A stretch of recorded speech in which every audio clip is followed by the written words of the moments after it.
Hello WhatsApp guys, ಬೆಳಗ್ಗೆದ್ದು ಹೀಗೆ ಇದ್ದವನು fresh up ಆಗಿ ಹೀಗೆ ರೆಡಿಯಾಗಿ ಹೊರಟಿದ್ದು ಕಾಲೇಜ್ಗೆ. ಅಲ್ಲಿಂದ ಬಸ್ ಸ್ಟಾಪ್ಗೆ ಹೋಗಿ ಬಸ್ಗೆ ವೆಯ್ಟ್ ಮಾಡ್ತಾ ಇದ್ವಿ. 8:40ಗೆ ಬರೋ ಬಸ್ 9:40 ಆದರೂ ಬಂದಿಲ್ಲ. ಫೈನಲಿ ಗೈಸ್ ಬಸ್ ಬಂತು. ಬಸ್ ಹತ್ತಿ ನೋಡಿದ್ರೆ ಫುಲ್ ರಶ್ ಆಗಿತ್ತು ಗೈಸ್. ಆದರೆ ನಮ್ಮ ಹುಡುಗ 2 ಸೀಟ್ ಇತ್ತಿದ್ದ.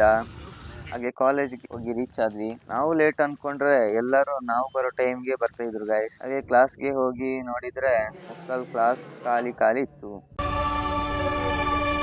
ಅಂದ್ರೆ ಬುಕ್ ಹಿಡ್ಕೊಂಡು ಫೋನ್ ನೋಡ್ತಿದ್ದಾನೆ ನೋಡಿ ಗೈಸ್. ಅಲ್ಲೇ ಸೆಂಟ್ರ್ ಜಾಗದಲ್ಲಿ ಗುಂಡಿ ಓಡಿಸ್ಬಿಡ್ತೀನಿ. ಓದೋರಿಗೆ ಏನಾದ್ರು ಒಂದು ಮೋಟಿವೇಶನ್ ಕೊಡಿ. ಇದ್ರೆ ನೆಮ್ಮದಿ ಅಷ್ಟೇ ಅಂದ್ರೆ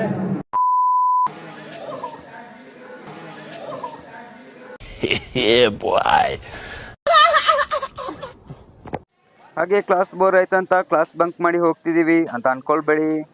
ಕಾಲೇಜ್ ಬೇಗ ಬಿಟ್ಟು ಹಾಗೆ ಹೋಗ್ತಿದೀವಿ. ಇಲ್ಲಿಂದ ಅಂಗಡಿ ಬಂದು ನಮ್ಗೆ ಅತಿಶಯನ ತೆಗೆದುಕೊಟ್ಟ ಅದನ್ನ ತಿನ್ಕೊಂಡು ಹೊರಟಿದ್ದು ಬಸ್ಸಲ್ಲಿ. ನೋಡಿ ಗೈಸ್, ನಮ್ ಜೊತೆ ಬಸ್ಸಲ್ಲಿ ಬಂದಿಲ್ಲಿ ಬೈಕ್ ತಕೊಂಡು ಹೋಗ್ತಿದ್ದಾನೆ. ನೀವೇನ್ ಬಿಡ್ರಿ ಸಾವುಕಾರ ಮುಂದಿ. ಓಕೆ, ಈ ವ್ಲಾಗ್ ಇಲ್ಲಿಗೆ ಎಂಡ್ ಮಾಡ್ತೀನಿ ಗೈಸ್. ಇಷ್ಟ ಆದ್ರೆ ಪ್ಲೀಸ್ ಲೈಕ್ ಮಾಡಿ, ಶೇರ್ ಮಾಡಿ, ಕಮೆಂಟ್ ಮಾಡಿ. ಇನ್ನೂ ಒಳ್ಳೊಳ್ಳೆ ಕಂಟೆಂಟ್ ಕೊಡೋಕೆ ಟ್ರೈ ಮಾಡ್ತೀನಿ guys. Love you, take care, bye. ಮತ್ತೆ ಭೇಟಿಯಾಗೋಣ. ನಮಸ್ಕಾರ.